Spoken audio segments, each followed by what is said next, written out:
Hello everybody, welcome to episode 2 of Program Analysis with Abstract Interpretation of the Compilation course.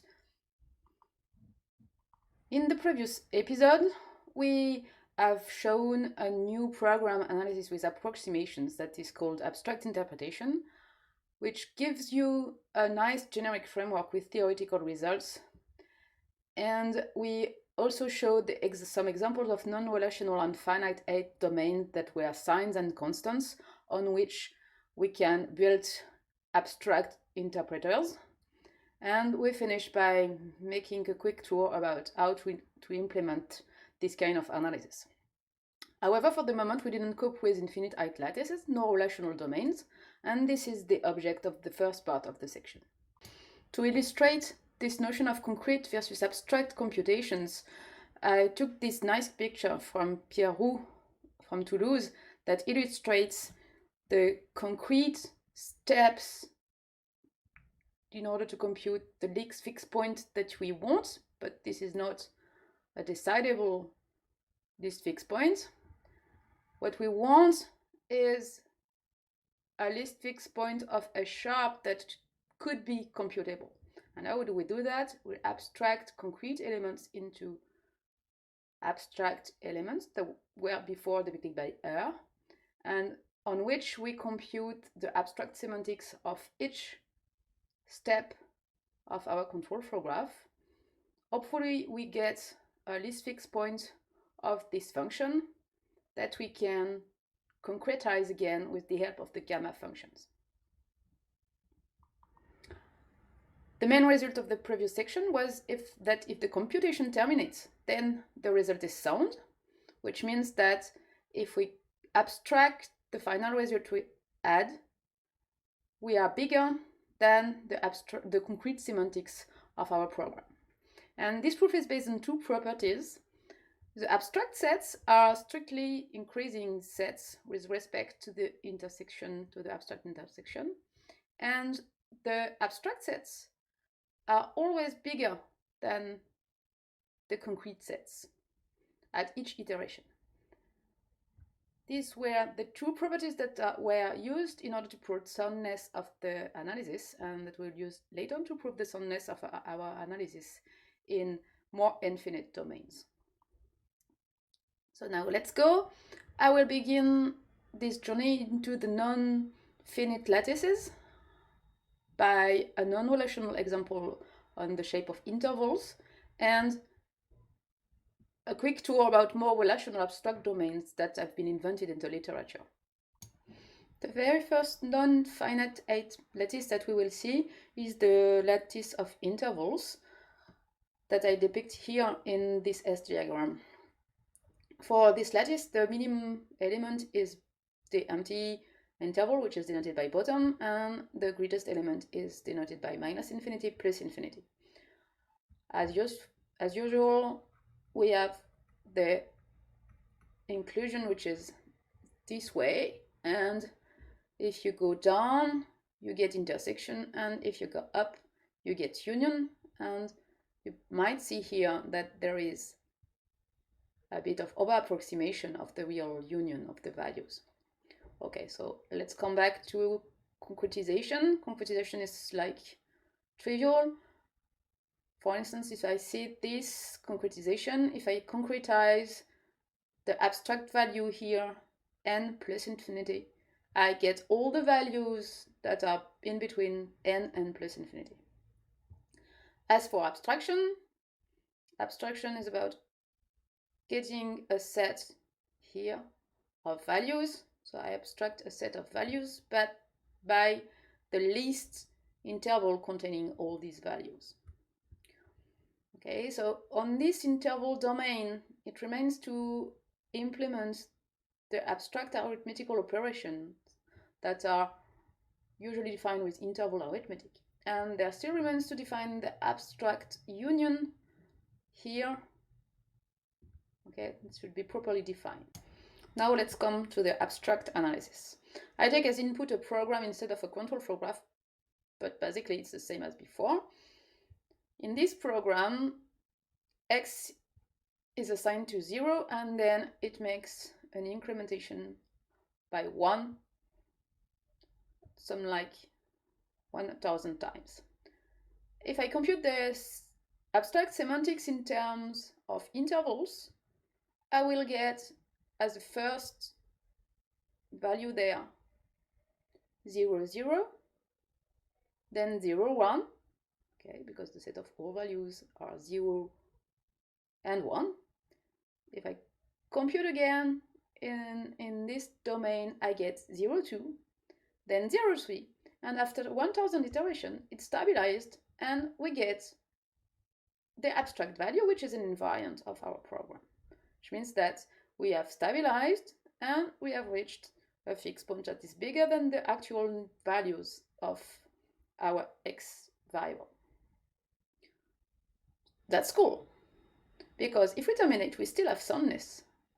But in all generality, it doesn't terminate, because the interval lattice is as infinite ascending chains. For instance, all the intervals there, 0, n, is an ascending chain, which is infinite. So we cannot apply anymore our assumptions. And in general, the analysis doesn't terminate. And the last example also shows that even if it terminates, it can have arbitrary number of steps during the analysis. So we have to deal with that non-termination problem. So let's go over intuition. What if we extrapolate a bit? Like physicists, we might decide that because the first elements were 0, 0, 0, 1, we somehow get a shape that we can extrapolate to be at the end equal to 0 plus infinity. And indeed, 0 plus infinity is a fixed point of this program, okay, here. So this means that perhaps extrapolation could be a solution. So the idea that we will develop just afterwards is to interpose between each iteration a widening operator which implements this extrapolation idea, and that would prevent following infinite ascending chains by jumping higher. So now let's come to less intuitive definitions and more mathematical ones. We will use a widening notion, and the widening operator is defined to be a binary operation, that takes as input two abstract elements and gives as output one abstract element. And the first property to satisfy is that the result of this binary operation is greater than each element, and it's also greater than the union of each element.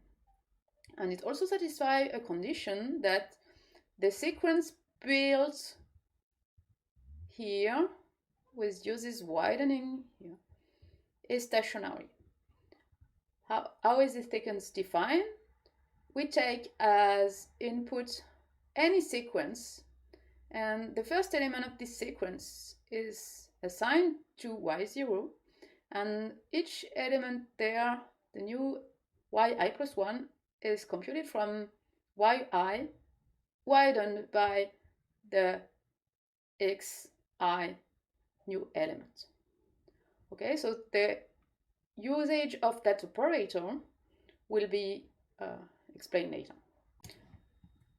Let's now define this widening operator intervals, and we will see how we embed this idea of extrapolation of growing intervals. So the basic idea is that if two sequences of intervals are stable, we keep these intervals. Otherwise, we replace them by extrapolating by infinity. So let's come to this example here. We are in the situation where x here is like that, and y is like that. Okay, which means that during the sequence here, the minimum has not changed, so the result is A. However, the upper bound has been evaluated into plus infinity, so we extrapolate it for plus infinity. So this is the main idea of this definition. I'll let you have a look at all the cases and make the examples there. So we just made somehow this example, and as for 0,2 widened by 0,1, I let you find the case in order to compute this final value. So these two examples show that the widening operator is clearly non-symmetric, because here, if we swap the arguments, we do not have the same value. So this is the first important remark.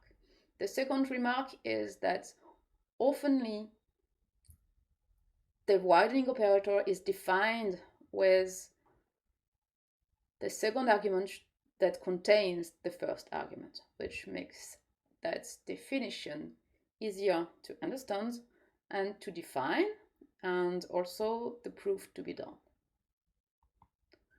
Let's make an illustration. We were doing here a computation from the bottom of the lattice, and at each term of the analysis, we were computing the abstract effect of the program onto the last step. And because we were lucky in non-infinite domains, we finally get, when the sequence is stationary, the least fixed point of the abstract transfer function, which means that we get the abstract value. So now we are in the world of infinity. Okay, so we go through infinity. If f is not stationary, instead of computing abstract element like that, we'll compute abstract element by widening the last step and the effect of the abstract program. And we will widen the first one by the second one.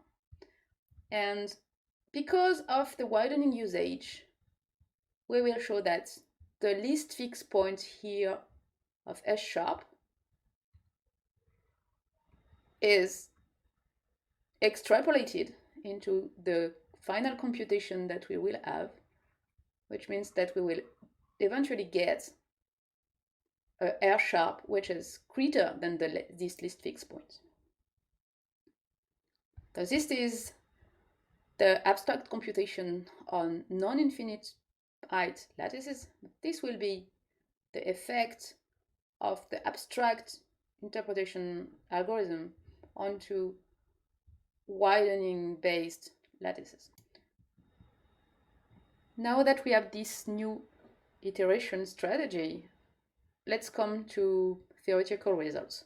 So the first good news is that widening still guarantees soundness, which means that the fixed point that we get at the end of the iteration is greater than the least fixed point that we are searching for, which means that we still be sound. And finally, the main result, which was published by Cuso and Cuso in 1977 for intervals, is that if we iteratively compute the abstract states as intervals as abstract interpreter from the entry point and with applying the interval widening at the entry nodes of loops, then this whole analysis converges in a finite number of steps to another approximation of the least invariant.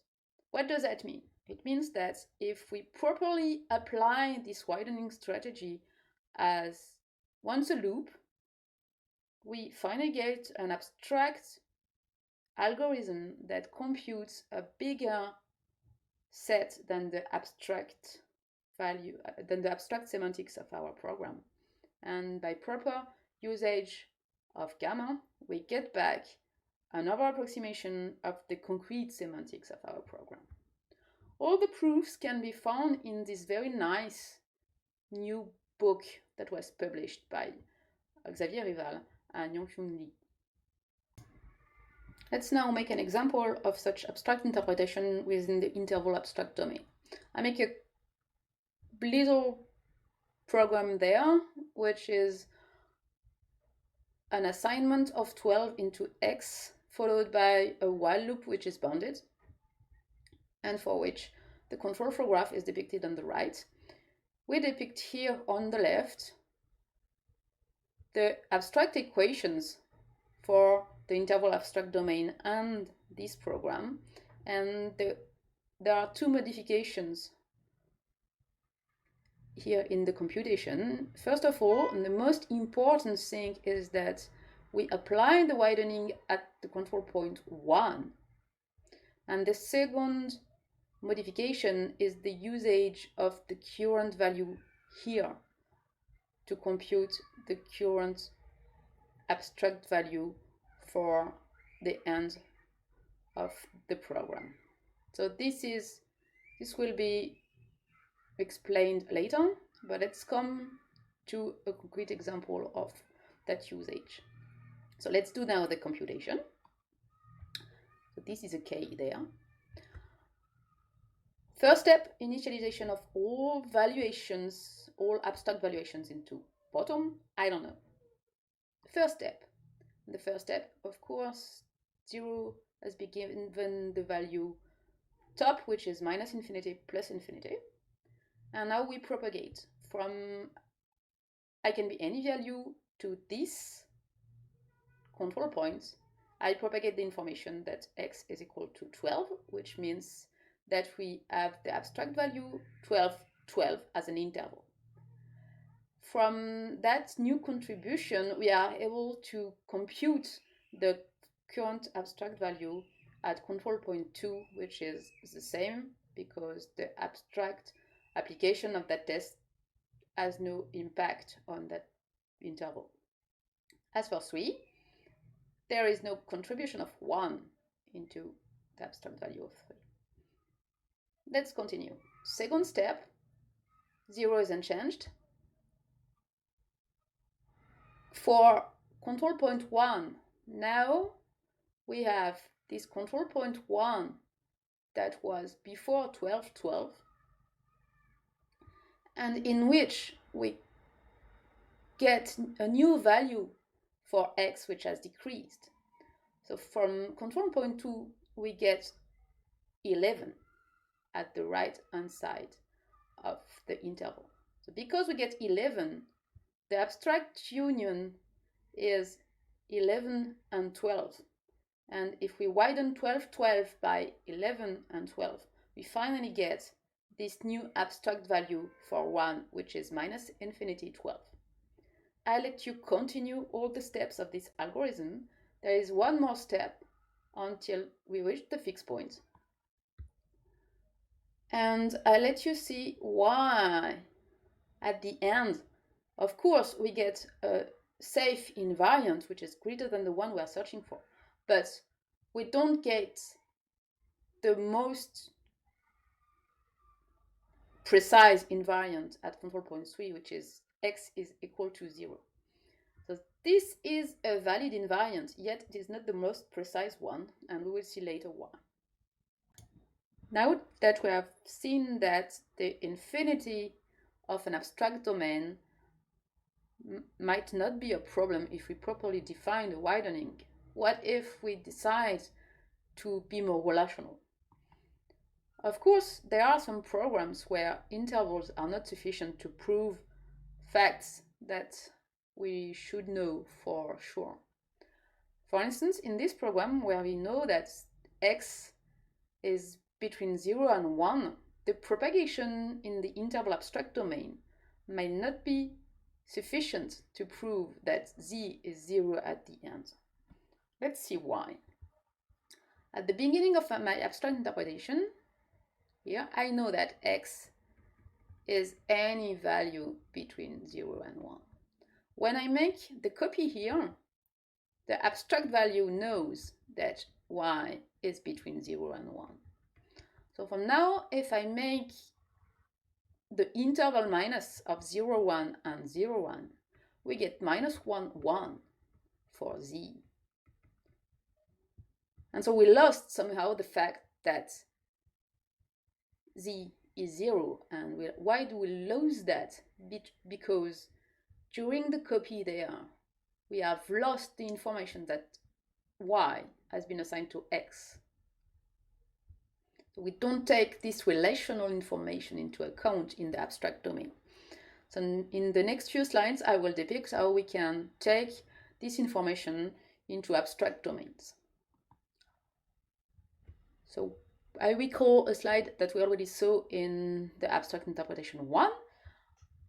For numerical values, we abstracted the valuation as a function into sets. Then we abstracted the sets as some abstract values that were distinct for each variable.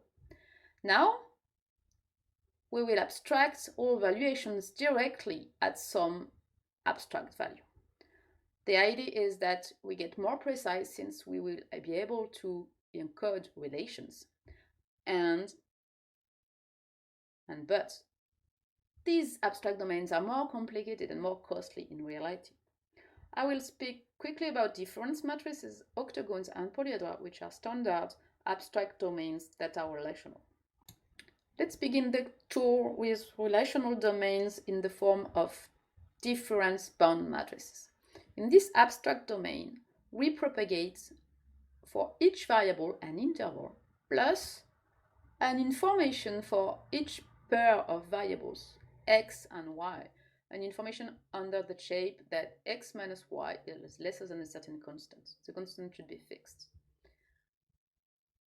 In the former example, because we are able to encode x is equal to y, we might be able to infer this property by propagating onto this abstract domain. The question is now how to compute on that domain. Let's come to a practical examples. The object of that slide is to convince you that you are able to compute the abstract values here of comments for elements that are different bound matrices, which are a combination of constraints like that plus intervals. Okay. I just make the quick example of an abstraction of a command under the form of an assignment. Here, let's make the assumption that we make an assignment of x plus 3 into z, and we know that x minus y is lesser than 4. Then it's easy to propagate this information onto the z new value. I'll let you make the other example, which says that you should be able to define a proper algorithmic on these relations and define their counterpart in the machine. These different bound matrices might be great in order to prove that you don't make any illegal access to memory inside your program. Let's make the assumption that we have declared a static array of size n plus 1 in a program, and the program writes d of I. If at that control point we know for sure that I is always between 0 and n, then we will be sure that there is no illegal access to memory for these array writes. Different bound matrices that might find bounds on n minus I and n might be sufficient to prove this kind of invariance. Can we do better now? In the former case, we were not able to track relations like that, or a union of relations like that. If we want to propagate such information, we can use the domain of convex polyhedral, which propagates a set of linear equalities about all variables of the program.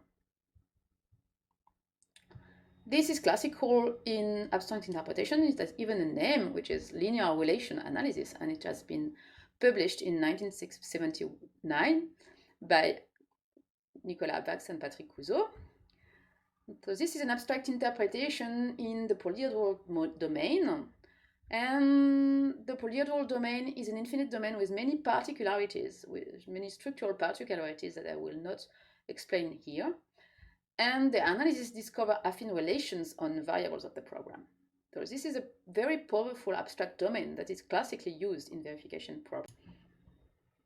Let's make a quick tour about this abstract domain. So for this abstract domain, abstract values that are sets of valuations are represented by a convex polyhedra, here depicted in violet, for which we have two representations, a representation as a union of constraints and a representation as a set of generators.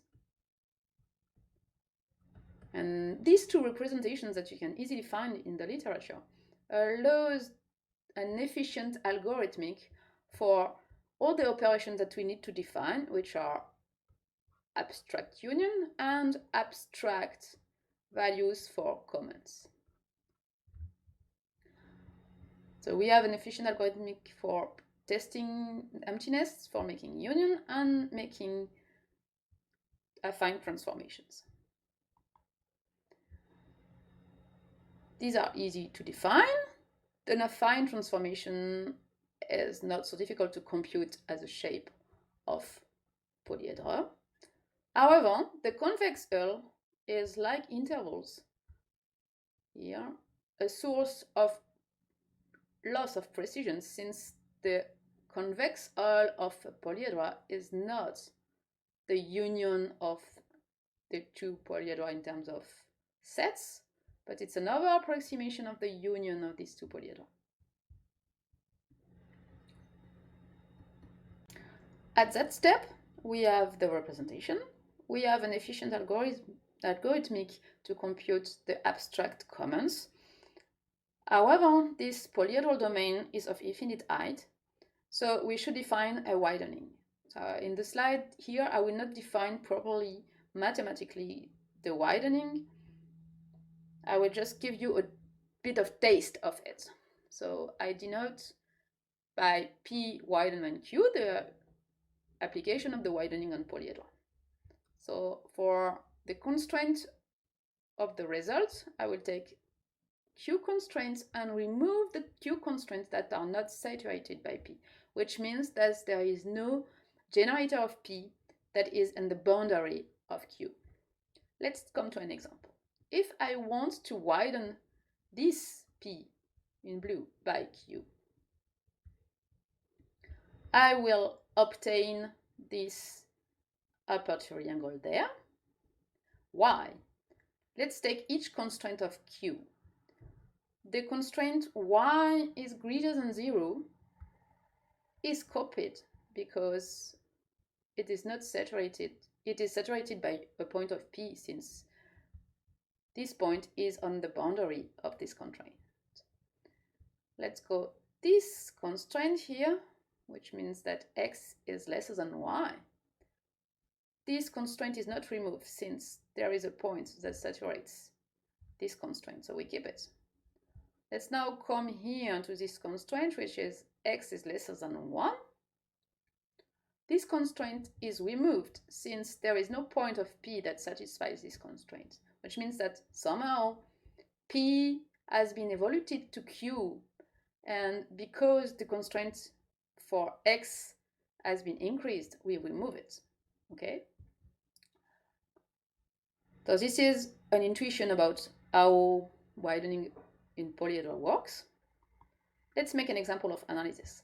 This is not really the same control flow graph as before, but the semantics is easy to define.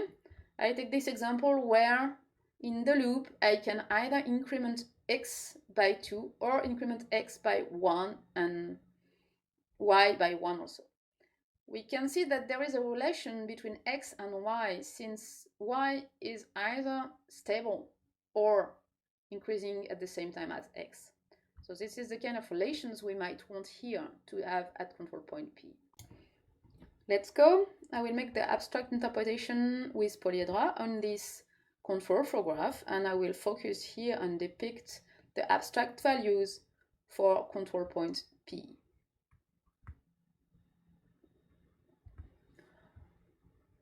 Okay, so I begin the analysis with top, being any value for the initial control point. And I propagate this information now knowing that x and y has been assigned to value 0 and 0.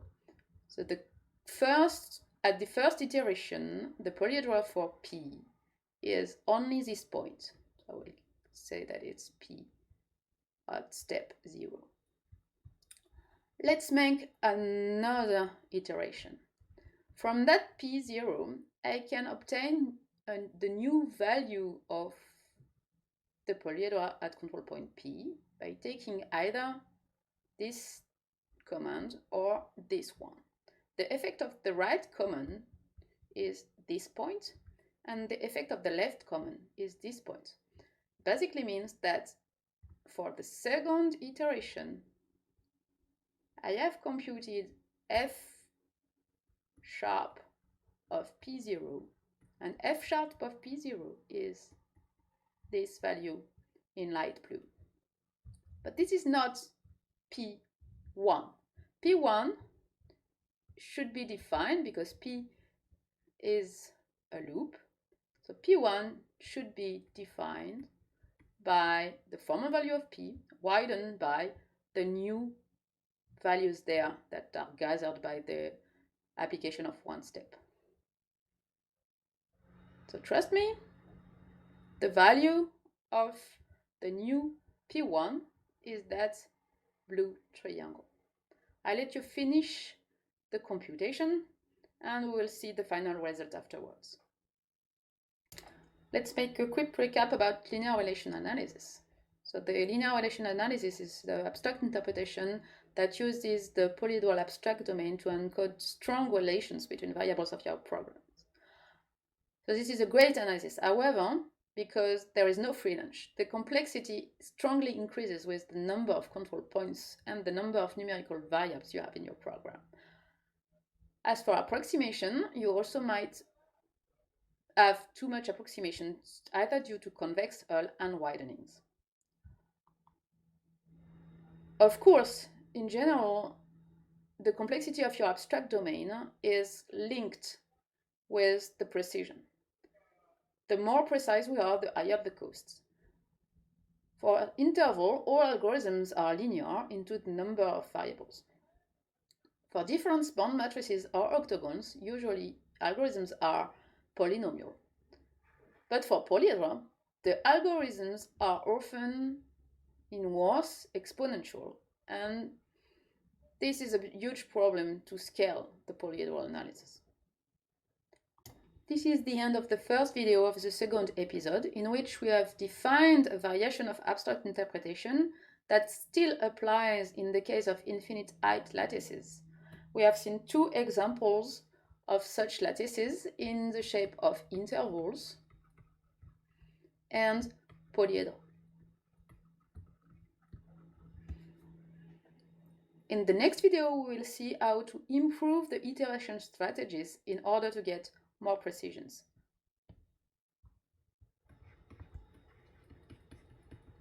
Bye-bye.